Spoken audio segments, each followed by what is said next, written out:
What is up, people of all different types of ages, races, genders, and yes, even you other species out there watching this video. My name is OmegaPro, and I'm here to talk about, yes, the Dragon Ball Xenoverse 2 trailer that I'm sure you've all seen and I'm sure you've all have watched a million videos about. And I'm not here to talk about anything redundant and say, oh, hey, look, there was a trailer. Hey, look, it's coming out this year. You guys know that stuff already, okay? Essentially, what this is going to be is just my thoughts on the trailer as a whole and what I think of it.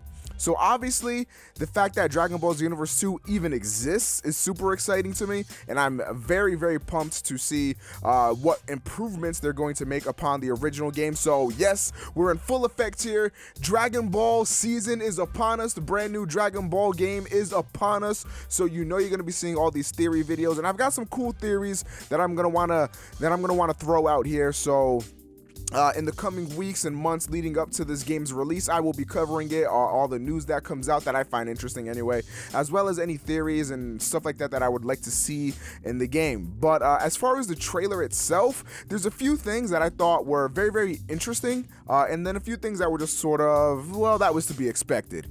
And one is the graphics of this game. So this game is officially only on PC, PlayStation 4, and Xbox One. No more older gen support. That's right, ladies and gentlemen, current gen only, unlike Dragon Ball Xenoverse. Now, people may have expected this turn, but they may have expected a little bit of a bump in graphical quality.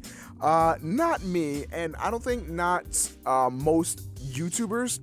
Mainly because if you look at the past in Dragon Ball Z games, their later iterations never really expanded upon the graphical quality all too much. With the exception of maybe Budokai. I think Budokai ended up getting like very, very pretty towards Budokai 3. But you look at Tenkaichi and, you know, Raging Blast and stuff like that, those series didn't really get like astronomically more beautiful. I mean, they got a little touched up, they got a little bit better, but they didn't like completely revamp an art style. And the reason is because this is Xenoverse 2, you know what I mean? Xenoverse was the groundwork that was laid for Xenoverse 2. The reason why Xenoverse 2 is going to be able to have so much content and so much cool stuff in it is because all the hard work was already done with Dragon Ball Xenoverse. They don't need to make any of these models anymore, you know? I mean, they probably do if they want to add in new characters, but for the returning characters, like all the Gokus and Vegetas and stuff, they don't have to worry about that stuff. So in terms of graphical quality, yeah, we can probably expect it to be cleaned up a little bit, maybe a little bit more particles, because we know the whole current gen loves particles, especially the PS4, with games like Rocket League that really showed off the power that a PlayStation 4 can output. So probably more particles with aura and stuff like that. I'm looking for maybe particles that look like Storm 4, because those particles and the chakra in that game looked fucking beautiful, and I would love to see that be implemented in Dragon Ball Xenoverse. But more importantly than that, I think what was really cool to me were the animations that I saw, especially the one with Frieza, and the fact that this game is in 60 frames per second. At least the trailer is. Now let's talk about the animations first.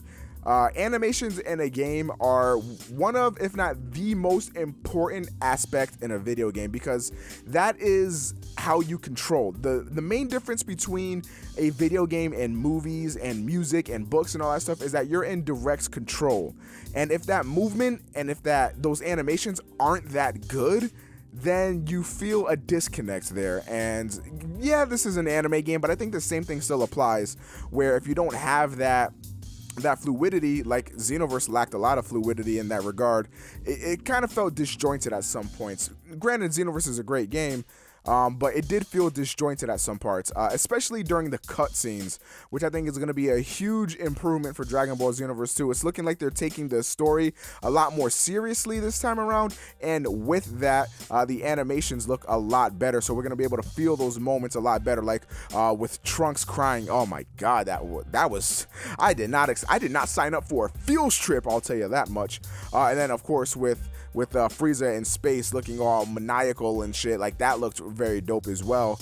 And coupled with those smooth animations is going to be smooth 60 frames per second, and this game better be 60 frames per second, not just on the PC, I'm talking on the PlayStation 4 as well. Now, The trailer is in 60 frames per second. Now, they could pull some really scummy shit and have only shown the PC version. I know a lot of game developers do that, but they usually do that because the PC version looks better. If they show this in 60 frames per second and the PlayStation 4 and Xbox One versions are not 60 frames per second, I will be very, very disappointed in Bandai Namco. I don't think they would do that because that's like some scummy marketing. I really hope they would not stoop that low. But to me, Dragon Ball Xenoverse doesn't look too much better.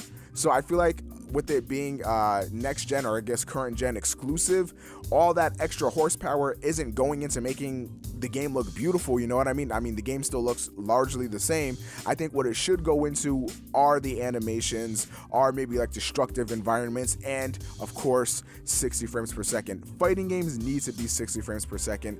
This isn't a discussion anymore. And you can make the argument Dragon Ball games aren't really fighting games or whatever, and yeah, you're right, but it doesn't matter. That 60 frames per second in a brawler, fighting game, whatever, it just adds to the fluidity and it adds smoothness.